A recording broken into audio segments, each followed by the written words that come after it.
Okay, first off, congratulations, Stanford. It's obviously a very, very talented football team. Very, very physical, and we got a long ways to go to be able to stand and go toe-to-toe with those guys for 4 quarters. So, got a lot of work to do. I'm proud of the kids. I thought we played hard. Again, I keep saying that, but I think it needs to be noted to them, and it needs to be noted to everybody that watches them. They play hard. It's important for them to play the game as hard as they can play it. So there were some bright notes, bright spots in the game, had some opportunities. Again, we hopefully continue to learn from these situations that this is a game of tactics. It's a game of fundamentals and basics at times, but it is very tactical, and you have to understand the tactical moments in the game as a player at times to be able to I guess be in the moment. It's the easiest way that I could say it. So continue to coach them. So just like I always tell you, and I'm going to keep saying it for a long, long, long time, because I plan on being here for a long time. As soon as if it's not good, it's on me. So I was a bad head coach today for these kids. Didn't give them a chance to be able to do what they needed to do. Questions? You feel Stanford wore you guys down a little bit? Absolutely. Yeah. We were there wasn't about a bunch of answers out there. You know, you talk on the headphones, and you can talk as long as you want on the headphones in those situations, but we absolutely got worn down.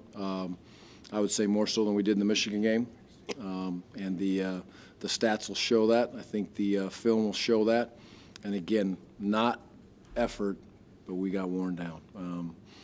You know, we were dripping off tackles, and that's where we're at, and we run into a lot of those teams this year. We're going to continue to look to find answers and keep working with the kids to get them in a spot. But that's two really good running backs, bunch of tight ends / offensive linemen, good players that they ran their scheme and were very effective. Well, more specifically, McCaffrey, who I think Blake have over 300 total yards, I think, tonight. Mm-hmm. He's a great player. He was a great player in high school. I've admired him all the way through. Watched him in high school and watched him through his college career. So, you know, you get into those moments and those situations, you have to be able to take the best players away, again, to be in a position to be able to win football games in this conference. And that's, quite frankly, it's exactly where we are. I share that with the kids all the time. There's going to be great players, and there's going to be a whole bunch of really good players when you play in this conference. And you have to find a way to take the great players out of the game, and your great players have to make plays, and the good players have to do everything to keep you in it and do their jobs. If you don't get that, you'll never get it flipped within this conference. And you know, it doesn't matter. No one cares on the other sideline about anything but winning the game, and that's the way it should be.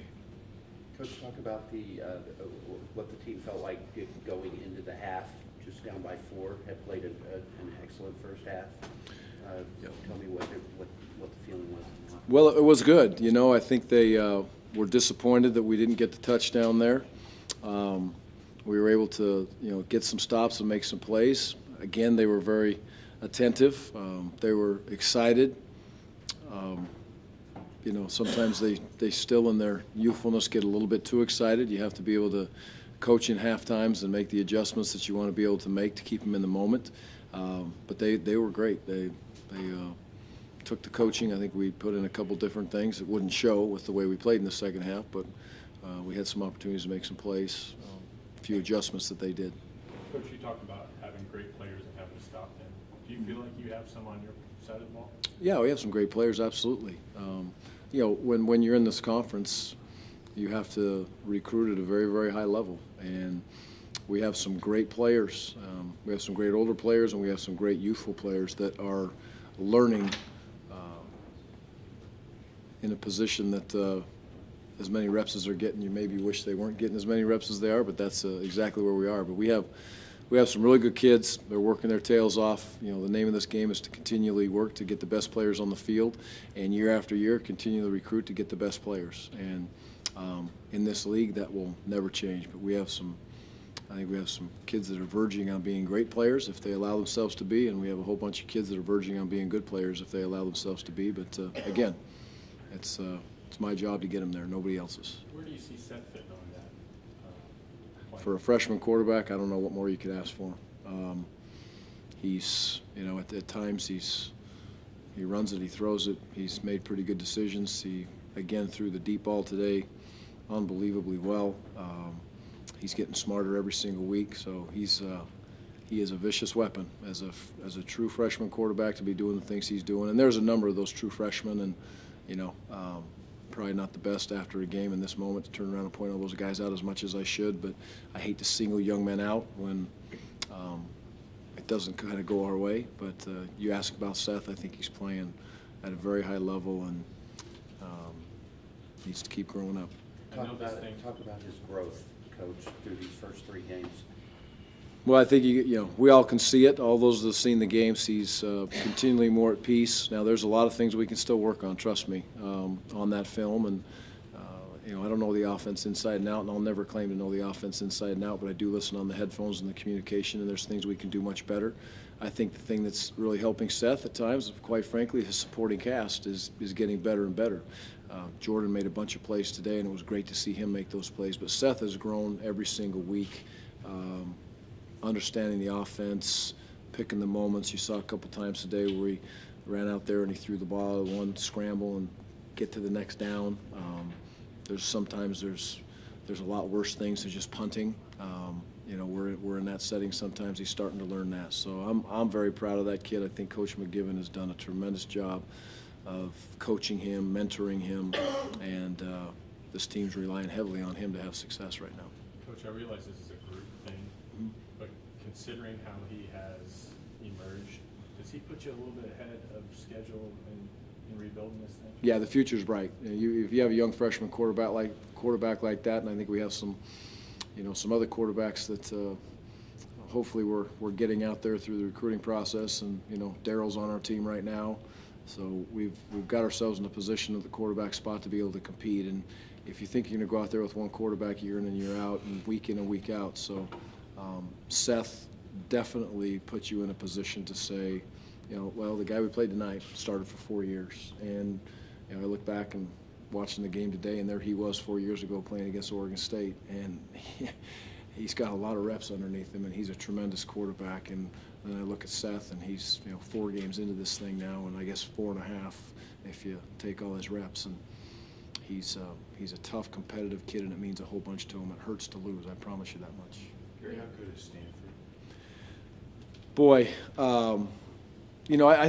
I think really good, because I have, and I say that with a little bit different vision than most people, or in fact anybody in the Pac-12. I played Northwestern for the last 2 years, so I know how good Northwestern is, and I know how hard it is to play at Northwestern, and I also know how hard it is to fly across the country to go play. So I have tremendous respect for Stanford.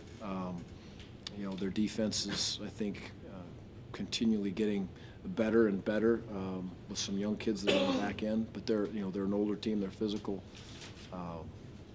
They're a pretty salty group of kids. I would expect them to be right in the hunt of this thing as it continues forward.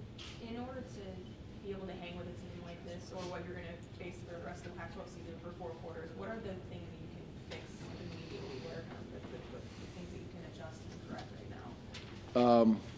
That's a wonderful question, and it's a good question. It's something that we're going to have to go back and do a lot of understanding. You can only take so many chances and become so blitz heavy. We went to the front today. You saw us at times. We had 7 defensive linemen in there matching with them, and the coverage in the back end when there's 7 defensive linemen and a couple linebackers and a couple safeties, it's about as high risk as I could ever think about being, much more so than we've ever been. So, the board and the grease pan and all the stuff can only take you so far. We need to get the scheme set for the kids. We'll continually work to adjust it, to try to get our kids in the position. We'll coach hard. They'll practice hard. And I believe they can go in there and win any game we play. I truly, truly believe that. But the key is you just cannot be your own worst enemy at times. And we are going to have to make some special plays in special situations with our kids, much like they did today. The game's close. They throw a ball up. We got 2 guys there. Their guy comes down to it and runs in the end zone touchdown. That is a gigantic play in this football game that could have just as easily gone our way, but it went their way. And those, situations, you have to make a few of those as you go. But we answered back. So I don't know if I really answered your question, but it keeps me up at night trying to help get them in the right position. Gary, coming into this game, you guys have done such a good job of preventing big plays for opposing offenses. There were a couple, you alluded to one tonight.